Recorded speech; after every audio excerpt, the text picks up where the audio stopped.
নারীর প্রতি সহিংসতা ও বৈষম্যের প্রতিবাদে রাজধানীর শাহবাগে চলছে শিকল ভাঙার পদযাত্রা।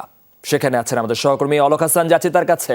অলক, এই পদযাত্রায় কারা উপস্থিত আছেন, নারীরা কি বলছেন?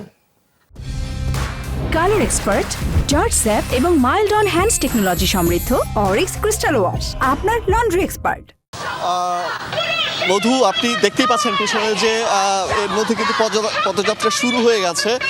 তারা কিন্তু ঠিক 12টার সময় শাহবাগ থেকে রওনা হয়েছে এবং তাদের গন্তব্য হচ্ছে সংসদ ভবনের সামনে। তারা যাবে কলাবাগান ঘুরে, সায়েন্স ল্যাব ঘুরে কলাবাগান হয়ে তারপর তারা হচ্ছে সংসদ ভবন পর্যন্ত যেয়ে সেখানে তারা একটি সমাবেশ করবেন। তো এটি হচ্ছে এই নারীদের যে শিকল ভাঙার পদযাত্রা সেটি হচ্ছে তাদের চতুর্থ আয়োজন। তাদের দাবি হচ্ছে বিভিন্ন সময় নারীরা বিভিন্ন বিষয়ে বৈষম্যের শিকার হচ্ছে এবং তাদের যে নারীদের যে অধিকার সেগুলো আদায়ের জন্য তারা হচ্ছে সবসময় কাজ করে যাচ্ছে এবং যে তত্ত্বাবধায়ক সরকার যেটি উপদেষ্টা যারা রয়েছেন তাদের কাছেও তাদের আবেদন রয়েছে যে নারীদের যে অধিকারগুলো রয়েছে সেগুলো যাতে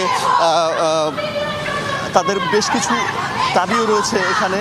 সেই দাবিগুলো নিয়েই তাদের এই পদযাত্রা এবং তারা আজ আগে থেকে ঘোষণা দিয়েছিল, মানে এক সপ্তাহ আগে আসলে এটি হওয়ার কথা ছিল, কিন্তু বন্যা পরিস্থিতির কারণে তারা আয়োজন করতে পারেনি এবং আজ দেখতে পাচ্ছেন যে এখান থেকে হচ্ছে তারা যে যাত্রাটি শুরু করেছে এবং রাত পর্যন্ত তারা সংসদ ভবনে গিয়ে এই যাত্রাটি শেষ করবে, পদযাত্রাটি। মধু। অলক, আপনাকে ধন্যবাদ বিস্তারিত জানাচ্ছিলেন আমাদেরকে পদযাত্রার খবর।